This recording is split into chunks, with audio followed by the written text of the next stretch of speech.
only make you think that God chose America as his divine, messianic force to be a sort of policeman of the whole world.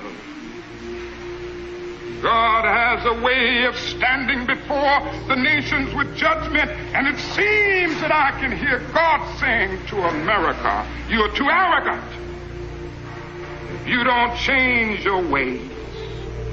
I will rise up and break the backbone of your power, and I'll place it in the hands of a nation that doesn't even know my name. Be still and know that I'm God." The promises of the Great Society have been shot down on the battlefield of Vietnam, making the poor, white and Negro, bear the heaviest burdens both at the front and at home. Though the civil rights leaders, for various reasons, refuse or can't take a stand or have to go along with the administration, that's their business. But I'm afraid tonight that I know that justice is indivisible. Injustice anywhere is a threat to justice everywhere. Dr. Martin Luther King preaching about righteousness. Now, next week, a special Qumran report in celebration of Dr. King Day.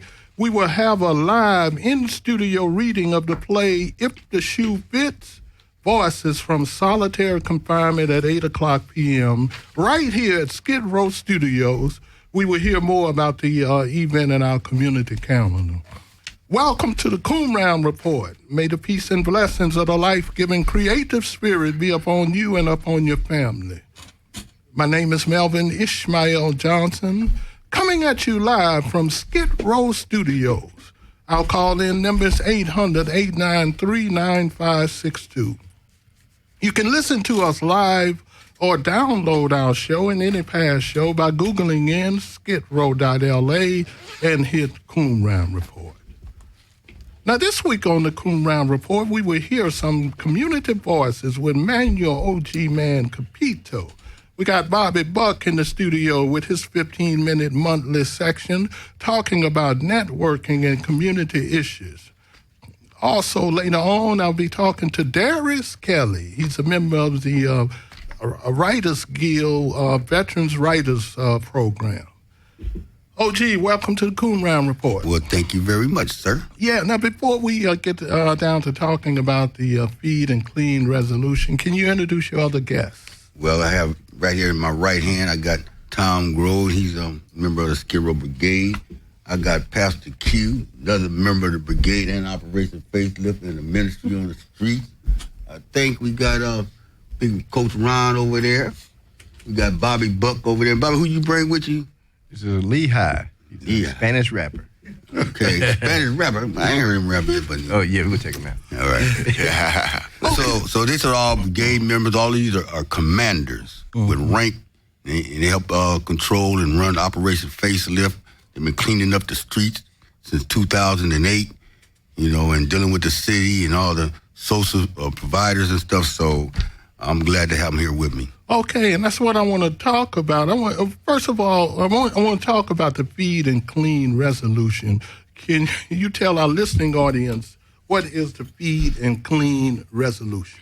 Well, I have it here with us, and basically what it is our position, the homeless position, the Skidrow community position on feeding in the community, basically. So what it's basically about. We want people to feed in our community, but we want them to be accountable, to the community and clean up behind itself. So it came about because there's been so much controversy. And as you look at this document, it's dated to 2012. Okay, this is 2014. And we was addressing the issue whether people should it be a city ordinance, banning feeding. Some people say, well, just get rid of feeding. I know LAPD, Central Division, they were just saying, bring them some hygiene kits, don't feed them. Okay, so they don't understand the feeding situation in Skidrow. Everybody that relies on food are not homeless. They come up out of these missions and they come up out of these hotels and And they rely on that food that's brought down to them.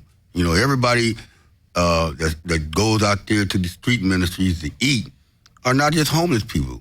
They're just low-income people living in a residential hotel, okay? So the question was, were they going to ban feeding or what to do about it? So our thing was, it came about at the community forums that we hosted, you know, to put it on the table, talk to the preachers, what should be done.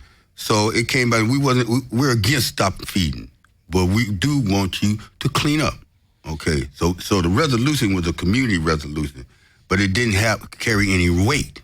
You know, we couldn't give nobody no tickets, nothing like this. So it was our solution to the problem, okay? So that's 2012. The city, you know, didn't pay no attention to it. Nobody paid attention to it. And then, about a month ago, Hollywood councilmen, because they was feeding out there and trash was everywhere. We've been dealing with this since, 20, 30 years, trash everywhere. He decided he want to have a ban on feeding. You can't stop feeding in one part of L.A. without feeding in the rest of the park, okay?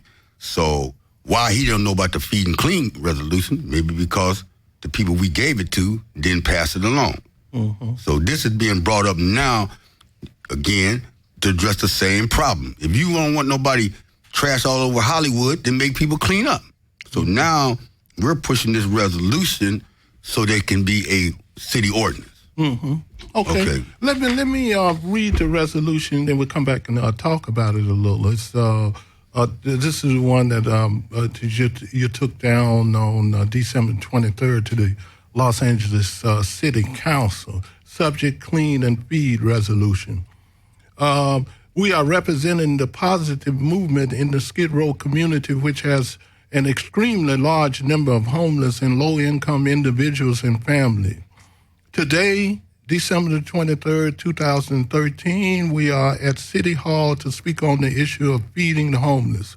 We want to present our Feed and Clean resolution, which evolved from a series of community forums.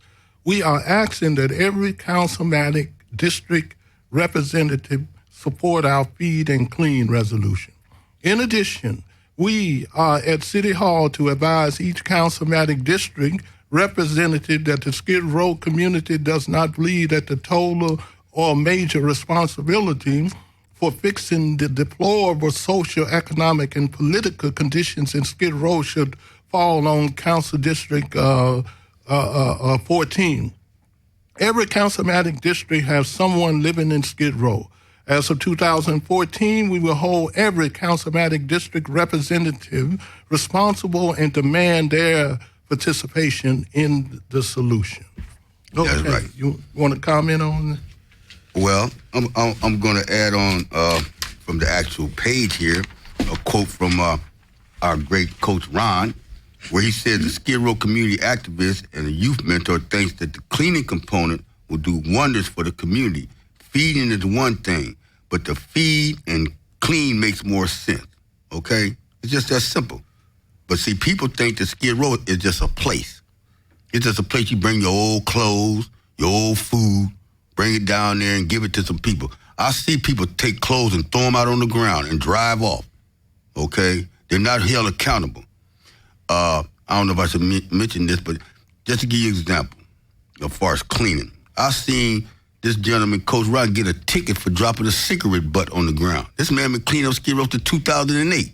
Now he got a $200 fine for a cigarette butt. But the police ride around, see people throwing trash on the ground all day long and don't do anything.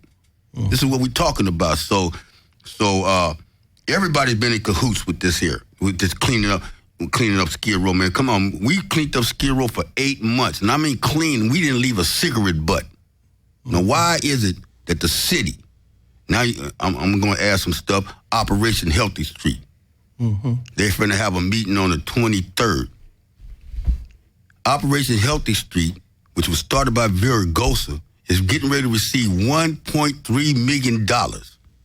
They didn't clean up nothing last year. Now, the people listening to this here, go out and look at your alleyways. Go out and look at your streets. They're going to spend $1.3 million on Skid Row and it ain't going to get cleaned up. Mm-hmm. And the rest of the city of Los Angeles looking like a duck yard. Okay, so that's the problem about cleaning, man. We got some serious issues, and it doesn't take a lot to clean up Skid Row. Like I say, we did it with no money, volunteers, brooms, and we kept it clean without a cigarette butt. So why is it looking the way it's looking? Mm-hmm. Now, let me ask you this: what would have been the reaction of the service providers community down there? Well, to the resolution. Go walk down the street. They don't know. I don't even think they pay attention to the resolution. Them people get to work, go in them little doors. They stay there till 5 o'clock, and then they go home. Mm-hmm. They're too bogged down with the day-to-day functions of their own business. I don't care if it's the union, the rescue mission, but it is sad that on a street that ain't but 2 blocks, where you got the Midnight Mission, the LA Mission, the Union Mission, you got SROs, and they can't keep a street clean. They can't work together. The reason why Skid Row look like it look is because people are not working together. And the homeless people think I'm lying, ladies and gentlemen. Get in your car, go ride down the Skid Row in the daytime, and look at all the homeless encampments got brooms and garbage cans. The homeless people going out getting their own brooms and garbage cans. Mm-hmm. Come on, and you want to get a city $1.3 million, do what? Mm-hmm. The only reason they came out before is because the county cited them for allowing Skid Row to become a biohazard community. Again, Coach Ron told them that in 2009. Mm-hmm. Well, look, let me ask you this. What would it take to implement the clean and feed resolution? It means the city got to take it and go through the proper process and then pass it as an ordinance. Mm-hmm. Just that simple. Mm-hmm. Now, what can the community do? Call down there to every councilman, district person, and demand that they support this resolution. Mm-hmm. Go down there. If you ain't doing nothing, and the homeless, you need to go down there because they talking about getting them rid of you. Mm-hmm. They don't want to feed you. So go down there. I don't care you go down there. We went down there right after for the New Year's, did a cold call and walk through every one of their offices and let them know what we're talking about. So you got to get up and go down there and do something if you want it. Okay? It's really that simple. So I know Bobby was in Hollywood when the protest went down. So he probably have more information. Tom, he goes to the meetings and he stays in contact with CD14, so they might can shed some light too. Okay, because we had Frank Tamburello, who worked with L.A. Can, Pete White, and Becky over there. He's the one that brought on the show, and he made us aware of what was happening in Hollywood. And this councilman, I think, is it called LeBlanc? Tom LeBlanc. Tom LeBlanc or something like that. They wanted to bring this resolution to the forefront. Okay, you want to comment or anything like that on? Want to talk about that? What do you? I would just say I love what OG is saying, because this resolution that was drawn up through community forums for Skid Row was sort of under the radar. And so the Hollywood situation has surfaced it, and there are similarities to Hollywood and Skid Row, but then there are differences. Mm-hmm. So it's a serious situation that people have to come together and really examine and really dialogue. And I don't, for the most part, think that's happening. If people do that, probably the solutions are pretty simple, even obvious. Mm-hmm. But if people aren't communicating, then even the obvious never happens. Okay. You want to say something? Yeah, I think one of the problems, I'm Pastor Q, I think one of the problems is that as a community or as a city, we feel like Skid Row doesn't have a voice. Those who are in power doesn't feel like Skid Row has a voice. So all of these resolutions are being passed without input from homeless people, as if they don't exist. Mm-hmm. That's the root of the problem, because the homeless people do have a voice. We're representing them now. And so if you're going to come up with a solution or a resolution, then the people's voice has to be considered if you're going to make legislation, or if you're going to do anything. Anything you're going to do, you have to at least listen to what the people have to say. Okay. And that's why that resolution has been gone under the radar, because they're not listening to the community. Let me ask you this. What is the reaction of the homeless representative on the neighborhood councils? to the resolution? Well, I think OG could probably speak to that a little bit better than I can. Well, I'm going to tell you that my pastor told me, I don't know. Okay. Because I remember the last homeless representative was Max C, if I can recall, and Max C gone. Yeah, actually, there's supposed to be a vote tomorrow night to determine who the next one is. So, right now, How about Kevin Michael Key in jail, general jail? yeah, they're on the council, but not as the area-wide homeless representative. So that's decision supposed to be made tomorrow. Yeah, but I mean, they still look out for what's happening down there in the community. Had a resolution been put before the neighborhood council also? No, I talked to Miguel now. I think they're still going through the process, these procedures to bring it to the council. Yeah. So to do it, so we're trying to head that whole nonsense off. You're just spinning your wheels. You know what I'm saying? Nobody's going to stop these people from feeding. When we talked about the possibility, I remember that people start feeding all over the world. I came out there was feeding like. Well, I'm not sure. Did General Jeff? I'm not sure if General Jeff even brought it up. I'm sure he must have. I don't know. I haven't talked to him on it, but. Yeah. Okay. All right. I want to go over to old silent Ron over there, old Chick Hearn, act like he can't ever speak up in here.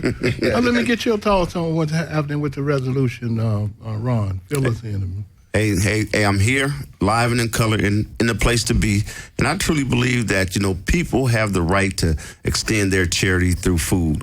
And one thing I can say, food brings people together. It really is a gateway to connecting and bring that human feel of charity right here in world famous downtown Los Angeles. So I'm just all for the food. I like to eat myself, and I like to prepare food. Okay.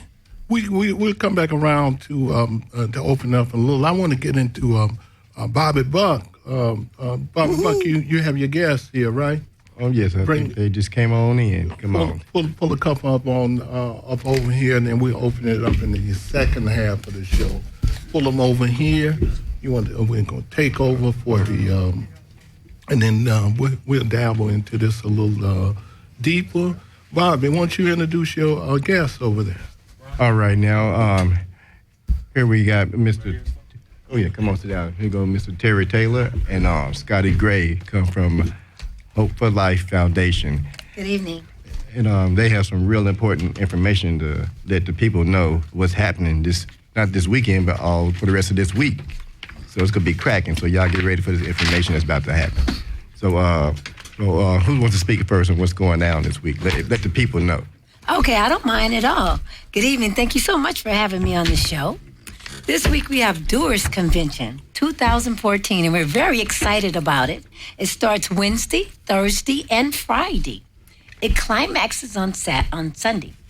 Now, what we do at this day, this is a convention where we say doers. Doers are blessed. People talk about it, but we need you to be about it. Do the work. Right. Do the work. We are our brother's keepers, and we need to care, and we need to do something to affect a change in the lives of our communities.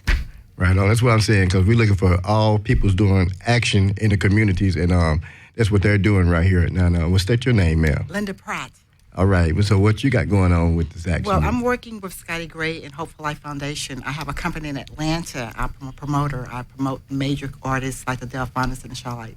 But I'm working with them in every capacity because I truly believe with Hope for Life is doing. And the Community Day celebration is one of their huge, it's the 18th annual Community Day celebration. This will be my first attending with them. Talking to the mic, Thank you. please. Oh, so to be your first, so you're working inside. Yes. All right. She's working with the entertainment, and she has a lot of exciting artists that's coming out this year, and we can't wait. And also on that day, we're having a massive food giveaway. It'll be entertainment all day. We have a recognition banquet. We're doing that for a breakfast.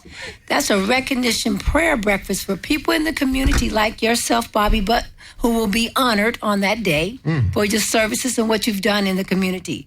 People that have worked without pay and has just always poured their heart and cared about what people are doing and care about their well-being and see about people getting jobs and places to live and food and clothes. So that's what we're recognizing and honoring on this Saturday, January 18th. And also heard y'all have something going on. What's going on Sunday? Sunday, we're having a concert at 6 o'clock. All right. A concert at 6 o'clock. We're going to have some great talent there. We have some speakers coming out that will be talking that morning at 11 o'clock. And then at 3:30, they'll have another special service with R.A. Williams, Pastor R.A. Williams. And then we'll climax that evening with the concert. All right, all right. So I think I met someone who's going to be working with the entertainment also, Mr. Terry Taylor. Bobby, you in so much trouble right now, man. Let me tell you about yourself, Bobby. What did I do this time? I've been talking to this man for about 3.5 days, and you've been holding out with Skidrow Studios, man. Y'all gotta give it up for that, man. Everybody in Radio Land, this brother right here is a phenomenal individual and has been doing a phenomenal job at helping us out, me personally. So Terry Taylor, the Doers Convention, and Hope for Life definitely want to give you a personal thank you, man. And also the Skidrow Records, Skidrow Studios. Did I say that right? Oh, yeah. Skidrow Records might be coming next. We got something coming. We got a surprise for y'all in July. But I did want to comment a little bit just on the entertainment aspect of the show, because we have so many different singers, dancers, and groups and bands coming from far and wide to touch the spirits and the lives of our audience. So not only are you able to get clothes and food and resources, but more importantly, you're able to be entertained. You know, for the bands and the artists that we've booked, I mean, people pay anywhere from $100 to $200 for these tickets. Yes. And what's great is that everybody gets to take advantage of the show absolutely free. We're giving back, and we're doing it in a big way. We have artists from American Idol, NBC, The Voice, and it's really all for the community. I mean, we really stretched our arms wide, and what's amazing is that everybody is volunteering their time, man. Right. Yes. And that is amazing to me. I've always been doing big budgeted productions and God knows what. Right. And the second people hear about God and hear about Skid Row and what these people are going through, they stretch their hands out. Right. So we got vans of people coming from up north and from the west, from the east, and to the south, brother. So we're excited, and we invite everybody out January 18th. The address just out there, so everybody know. If you got pen and paper, please write it down. The address is 1430 West Manchester Avenue. That's in Los Angeles, California. Zip code is 90047. And the cross street is Normandy. And we start at 12 o'clock sharp. And I want to see all you beautiful faces out there. Thank you so much for having us. Hey, that's what I'm saying, y'all. Y'all better be there, because I'm going to be there. I'm going to be taking pictures, looking for all of y'all. So come on out and have a great time and support the community. Just to add to it a little bit, I have a promoter is going to be coming. He's coming in tomorrow his name is James Womack, Bobby Womack's nephew. All right. He's the ambassador for the Olympics going to be held in 2016 in Brazil. Oh. So he's going to be there. So all the professionals that's there is very possible it's going to be added to work in the Olympics. So it's not just what you see. It's a lot of people going to be sitting in the audience. It's going to be watching what's going on. Absolutely. So that's connections. That's fantastic. So it could be a very important event for everybody. Absolutely. All It right. can be beneficial. Absolutely. Beneficial, right on. Money will be there. Let's put it like Maybe that. it's the golden opportunity. Absolutely. Hey, somebody will be blessed. Absolutely. Amen. That's what it's all about. Amen. And that's how it comes. Right. That's how it comes. Come from the heart. Absolutely. All right. I'll tell you what. So any final words, Miss Scotty Gray? Yes, I just want to make sure that everybody remembers Community Day this Saturday from 9 to 11:30. It will be a recognition prayer breakfast where we will be honoring Bobby Buck and others. And then at that breakfast is complimentary, no charge. You're going to have eggs and all the great food that you can even think about. And that the rest of the day we'll be giving away clothes, food, and entertainment will be there in an abundance. And this is just a great opportunity for you to come out, network, get some information, eat some good food, meet some good people, and just be blessed. Absolutely. And we are still looking for more artists. If there are anyone that's interested in being on the show, just let us know. Give us a call. We have openings for a lot of things. Thank you so much. Oh, thank y'all. You guys. Thank you, Skid Row Studios. We love you guys. We love you. We love you. And I think James Brown was saying Scotty Gray's the hardest working woman. She is. Yeah, I mean, she should be I'll vouch for honored that. before anybody. Yes. You Absolutely. guys are too kind. She got a great party. Community day. Right on. It's your party. All right. Great party. All right, that's Bobby Buck, 15 minutes of fame, and we out. Okay, thank you, Bobby Buck. Let's take a little short break for our community calendar.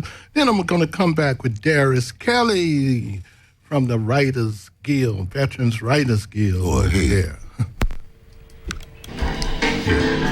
This is the community calendar for the month of January.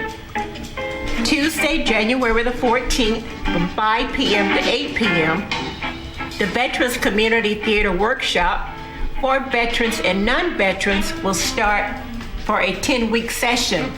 The sessions will consist of training stage managers, training productions assistants, and stage costume assistants. Registration fee is $25, which will go for supplies and workshop materials. Also, please ask about qualifying for scholarships. Instructions for the training will be Melvin Ishmael Johnson, teaching stage managers, Gaza X and Patrick, teaching productions assistants, and Larva, teaching stage costume assistants. Judy Bowman from the Roby Theater Company will do an orientation on the Dunbar Hotel project. The location, the Vortex, 2341 East Olympic Boulevard. This is at the corner of Santa Fe and Olympic. For more information and registration or to pre-register, contact Drama Stage 1 at yahoo.com or 213-908-6587. This is a special event, Monday, January the 20th at 8 p.m. Drama Stage Qumran, the Peace Center, and ICU JP presents, as part of celebrating Dr. Martin Luther King's holiday, the reading of the play If the Shoe Fits, Voices from Solitary Confinement. The play is compiled by Melvin Ishmael Johnson and Andy Griggs.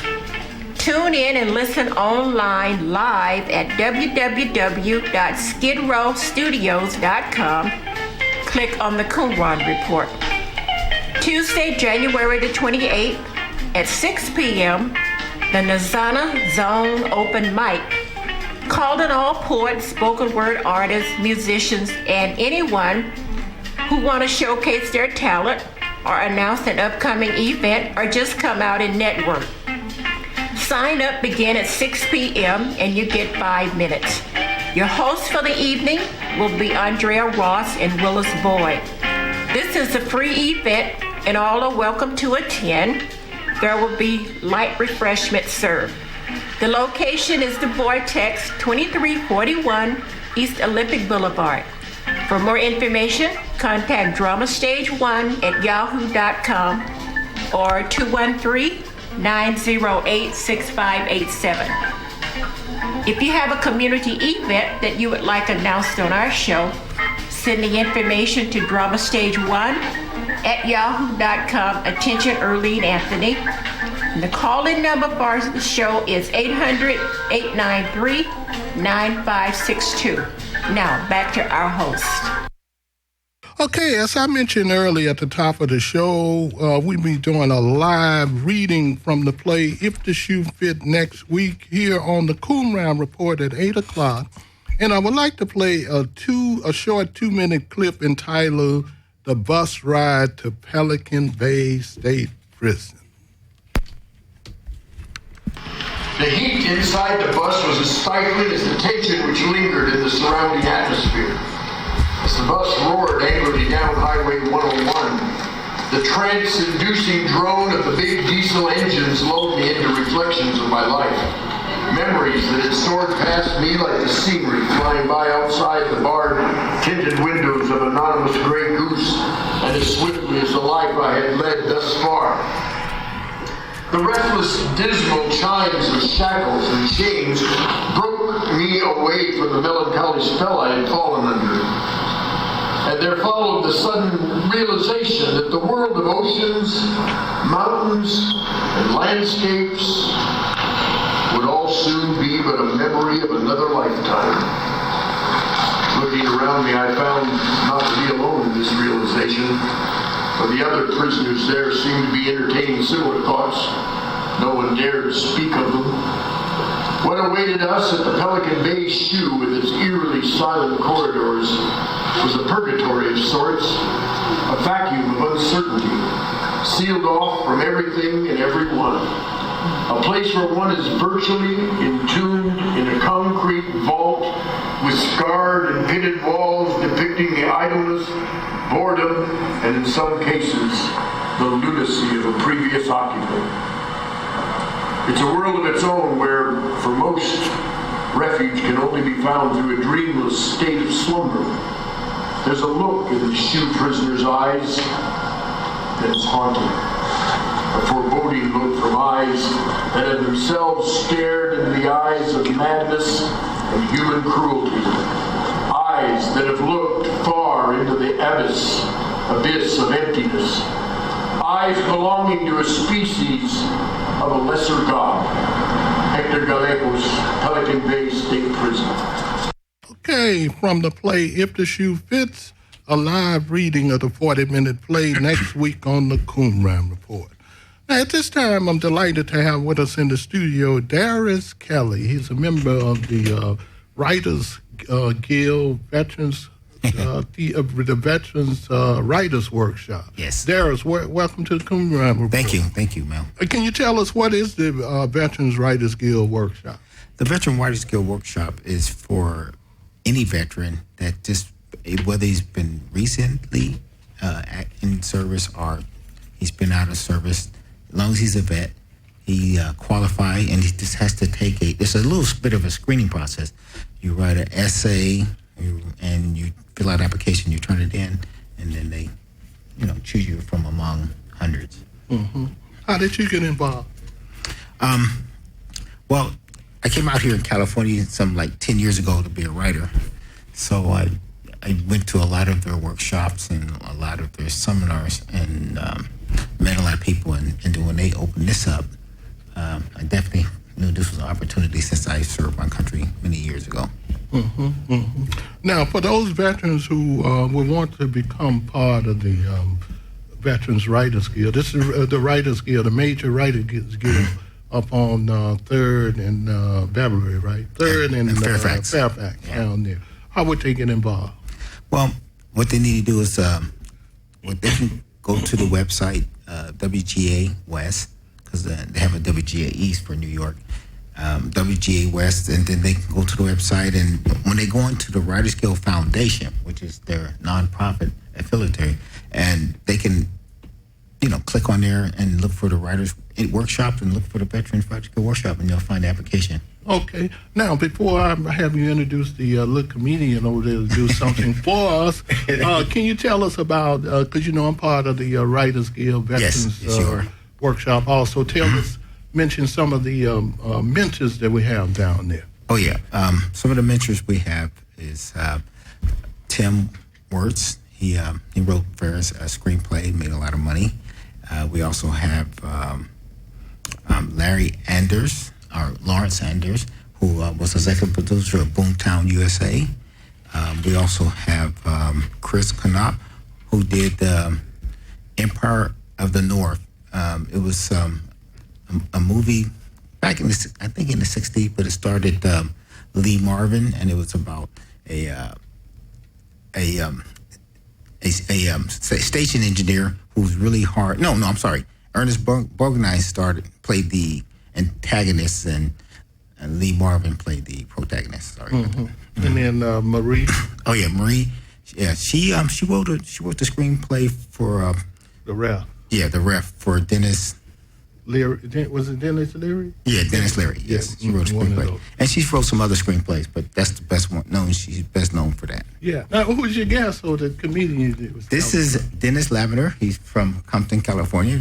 Very talented comedian, up and coming, and I'll let him speak for himself. Yeah, because we hope to get both of you on a show later on coming up.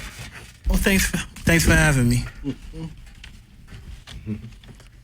On you? Just on me? Okay. Like I said, my name is Dennis Lavender. A lot of people get confused with my name. Especially girls. They be like Lavender, that's your real name or your stage name? I'm like, no, that's my real name. A lot of Spanish dudes get confused, so they be like, your name is Dennis? Like the restaurant? I'd be like, nah, almost, not quite. I love talking to Spanish people though, because no matter how much English they speak, I always want to tell them how much Spanish I know. You know, you ever do that? Be like, yeah, in the middle of the conversation, I'm like, see, adios. But nobody ever do that to black people, though. You notice that nobody ever do that to black people. You never see anybody like, hey, black man. Ali Boombaye. You never see that. It's like a double standards. I'm not actually from Compton. I'm actually from South Central Los Angeles. South LA. That's what they call it now. So it sounds a lot better than South Central Los Angeles, though. They don't sound as violent. But it's crazy growing up in South LA because nobody trusts anybody in LA. You know? That's why everywhere you go, they have a bulletproof glass window. You know, you go try to cash a check, you go get something to eat, you go to the gas station. They all have bulletproof glass windows. But the gas station is the worst place to go to because they always repeat what you give them through that glass speaker. Like, you be like, hey, let me get this on pump number 6. They be like, psh, you want $3 on pump number 6? Like, man, you have to let everybody in line know that. But that's from LA. That's being in LA. Being in LA, I don't trust anybody neither. You know, especially the women out here. You know, when I have sex, I don't even use condoms anymore. No, we have to do it behind a bulletproof glass window too. Like, like, do you like that? No? I said, do you like that? Oh, man. But it's fun out over here being on the Skidrow entertainment thing. Entertainment or studios? Skidrow Studios. Skidrow Studios. The Coon Round Report. The Coon Round. A lot of but it's a lot of homeless people in LA that need to be looked after. I don't know why homeless people don't have jobs because I feel like homeless people make great Eagle Scouts. You know, because who else is better qualified to live off the land than a homeless person? But anyway, thanks again for having me, and hit me up on Twitter, Dennis Lavender, the comedian, or Facebook, Dennis Lavender. That's it. That's pretty much it. I got you. All right. All right. Okay, thank you, Dennis. We got to get you back in here so you can sit down and anytime. Get your material rolling. All right, then, and thank you, Darius, for updating us on the Veterans Day. Let me just jump back over to. We're going to get a little serious for a moment and get back over to the Feed and Clean resolution. There's a couple more things that OG and Tom wanted to say. Speak up on it. Well, one thing that we have, going back to the actual resolution that General Jeff so cordially drafted, it was talking about if all the individuals and organizations, both Feed and Clean and Skid Row, this would contribute mighty toward curtailing the area's significant trash and rodent problems. And it gets to be that simple, man. Come on, man. And what we've seen over the last year in our attempt to work with the city and the different agencies is like, I was talking to them today, I said, if you clean up your bedroom every day, for a whole year, every day, even a child would get better. They clean up Skid Row every day and it gets worse. It gets worse. There's no coordination. You know, one time they told us they were going to put out some trash cans. We're going to put out 10 trash cans. They put the trash cans out. The next day they picked them back up. Mm-hmm. You know, that kind of stuff. You know, you buy a McDonald's and you walking down the street, where do you put the trash at? In your pocket? And I mean, just nonsense. Okay, so and then you got all these $1 million missions sitting right there, won't come outside. And the worst part of all of them have residents. Majority of residents at one time was on the streets, throwing trash on the streets themselves. So you would think that you would send them back out there. So I have friends that are, drug problem, got involved in the mission. I said, man, OG, we want to help you clean up the streets, but we can't do it because they'll consider us AWOL. You can't cross the street, you be AWOL. And the trash, the worst part about the nonsense is, if the trash is across the street, the wind gonna blow it over on your side anyway. So why wouldn't you want to cross the street and help clean up your own community? You're making millions of dollars. Every mission makes millions of dollars. Every residential hotel making millions of dollars, and you could give $2 to a homeless person to sweep a street up every day. Come on, man, it don't make any sense what's going on. It's nonsense. And like I say, today you're going to give $1.3 million back to public works, sanitation department, and I love the men and women that work in sanitation. But they also see the homeless people cleaning up the streets. And so when we go to the city and say, okay, I don't want to get paid to clean up my bedroom, but what about a little stipend? Even when you was a kid, you got a little gift. You know what I mean? If the city's not cleaning up the streets and the homeless people's cleaning up the streets, you don't think they should get a stipend? So now they go through all these different things. Well, we can't give you that. But you can give the public works sanitation $1.3 million and they ain't cleaned up the streets yet. It doesn't make any sense. So what I brought is the Bureau of Sanitation and the Bureau of Street Services, and their phone numbers is, ladies and gentlemen, get your pens and pencils out. Bureau of Sanitation, 800-773-2489. Call them up. Call them all day long if you got to. Bureau of Streets and Services, 800-996-2489. Call them and tell them to do what they need to be doing. Just that simple. What have the councilmen, what have you been saying about this? Well, anybody want to pick up on them? Which councilman are we talking about? Ways are. Anybody want to pick up on that? All right, I'll say a couple of things. One is, I don't think they have a location yet, but there is a community forum January 23rd to look at all this stuff, and the public is invited. So that would be a great way to come out and express yourself. And if you're feisty, don't worry about it. Feistiness is okay.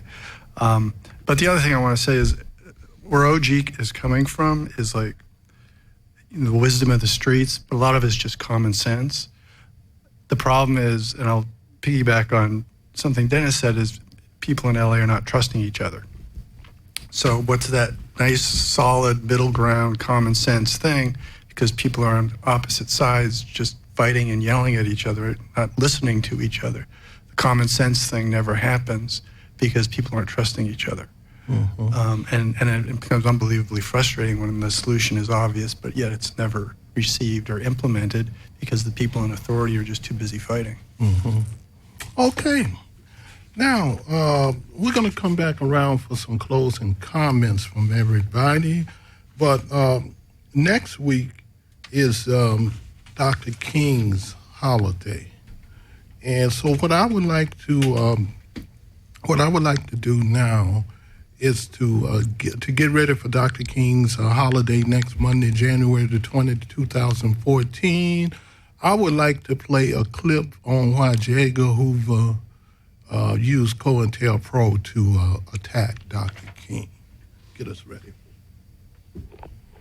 Now, after J. Edgar Hoover used this methodology to bring down Marcus Garvey and destroy the Universal Negro Improvement Association, as I mentioned, he would perfect this into a technique that would be used in the 60s, most notably against Malcolm X and against Dr. King. Now, what was it really about Minister Malcolm X and Dr. Martin Luther King that made them such a threat to the American ways of life in the eyes of J. Edgar Hoover? To that question is found in a memo by J. Edgar Hoover in response to a discussion about Dr. Martin Luther King. Now, this memo, in which J. Edgar Hoover would send around to most of his trusted FBI agents, would become known as the Hoover Memo. The memo reads, to prevent prevent the rise of a Messiah who could unify and electrify the militant black nationalist movement. Malcolm X might have been such a Messiah. He is a martyr of the movement today. Martin Luther King, Stokely Carmichael, and Elijah Muhammad all aspired to this position. Elijah Muhammad is less a threat because of his age. King could become a very real contender for this position should he abandon his supposed obedience to white liberal doctrine of nonviolence and embrace black nationalism. Now, this was a FBI memorandum that was issued on March the 4th, 1968. And keep it in mind, there's just a few weeks after that, up in April, the assassination of Martin Luther King in Memphis. The goal of this memo was to prevent the rise of a black Messiah who could unify the black masses. Hoover never forgot his experience with Marcus Garvey and the fear that the Garvey movement caused. This was the foundation for the creation of the underground program that I mentioned called COINTELPRO, whose sole purpose was to neutralize any organization deemed un-American. Both Malcolm X and Dr. Martin Luther King had the potential to duplicate the success of the Marcus Garvey movement. As long as Malcolm X was part of the organizational structure of the Nation of Islam under the control of the Honorable Elijah Muhammad, he was no threat to duplicate the success of Marcus Garvey and the Universal Negro Improvement Association. The same in relationship to Dr. King. As long as Dr. Martin Luther King was under the conservative, nonviolent movement of civil rights, he was no threat to duplicate the national and international success of the Marcus Garvey movement. But with the awarding of the Nobel Peace Prize in his opposition to the Vietnam War, this took him, like Malcolm X when he separated from the Nation of Islam, out of the arena of civil rights into the arena of human rights, from the national scene to the international scene.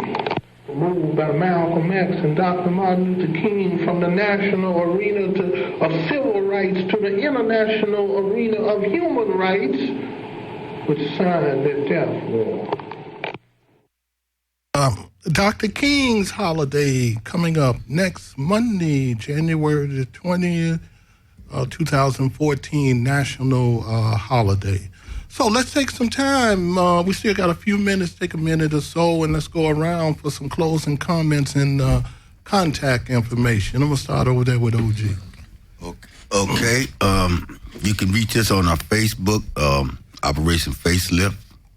You also can go to our website, which is www.operationfaceliftsskidrow.webs. That's webs.com.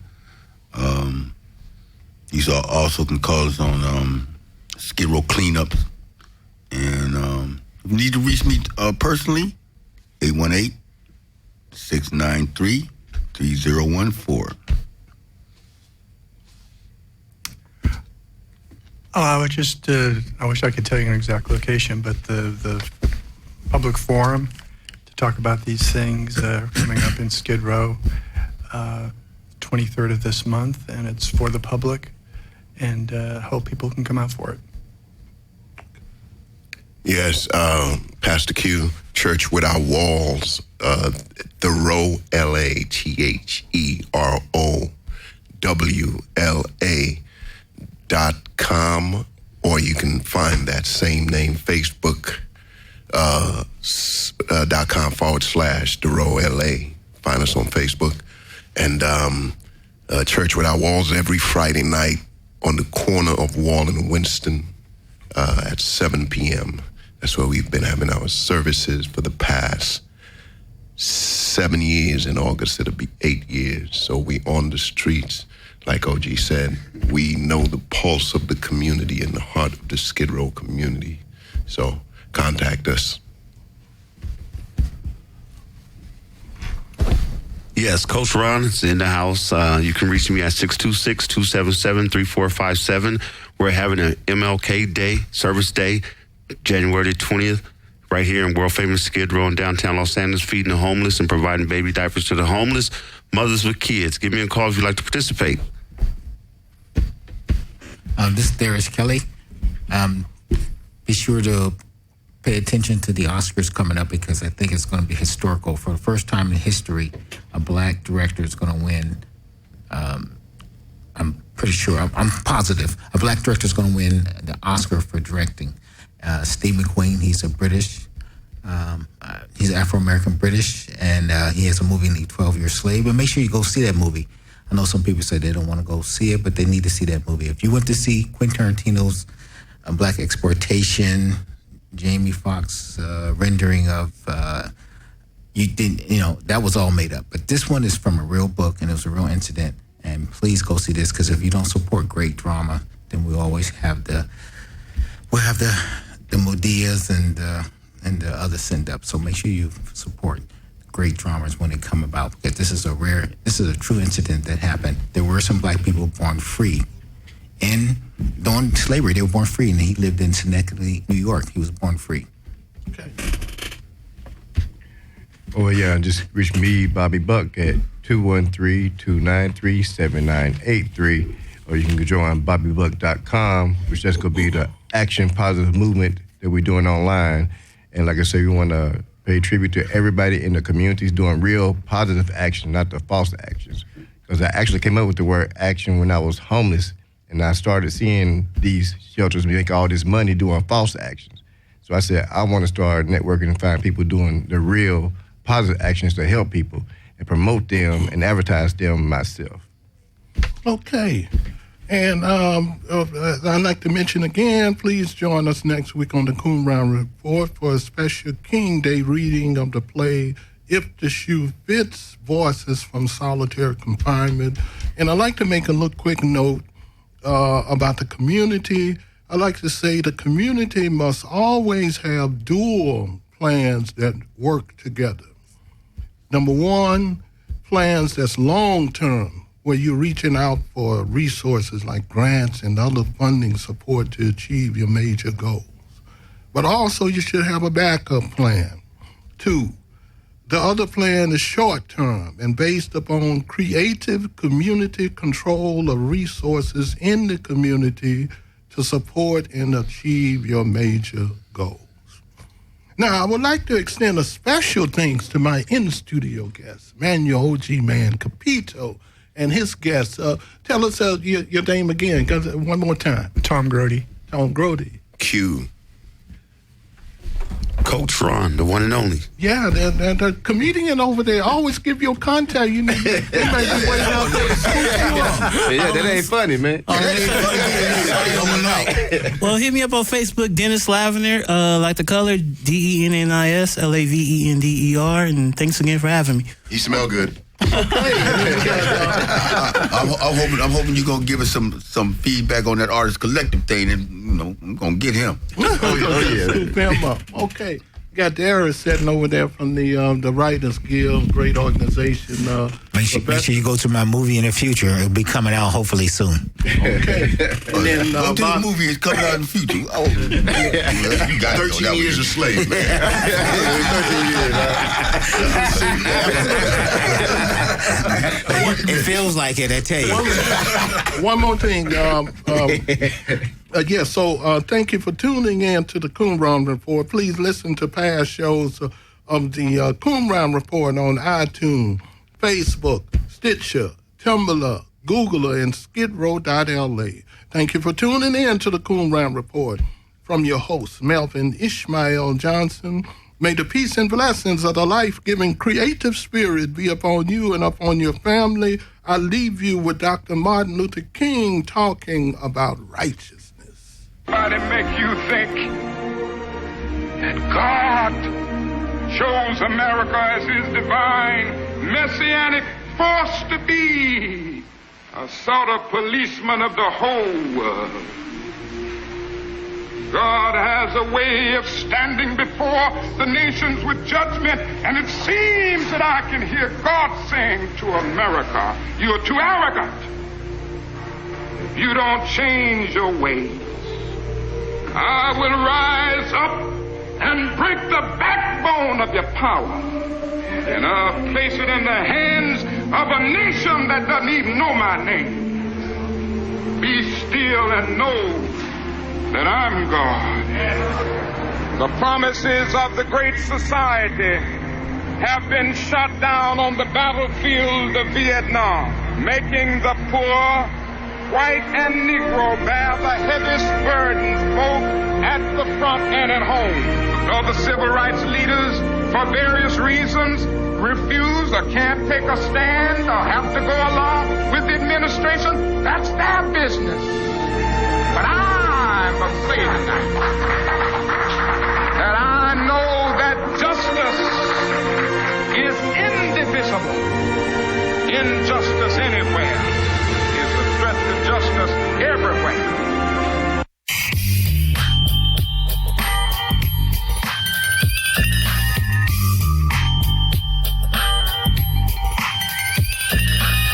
SKIDROW, from the wall to the door. What you wanna do? Do you want some hardcore? Do you like it raw? South Olive, downtown LA. Skidrow Studios, motherfucker.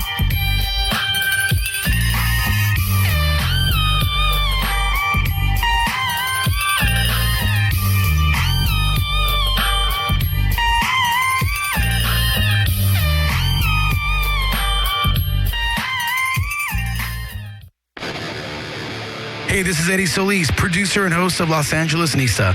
Make sure you listen to the show live every Monday night, 9 p.m. to 11 p.m. Pacific Standard Time at skidrowstudios.com. And make sure you download the Skidrow Studios app for your iPhone. Hey, yo.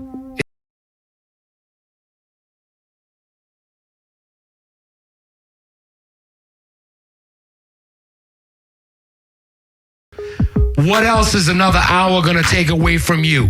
Tune in Thursday night, 9 p.m., Nestorius Public Radio. I'm Nestor Rodriguez.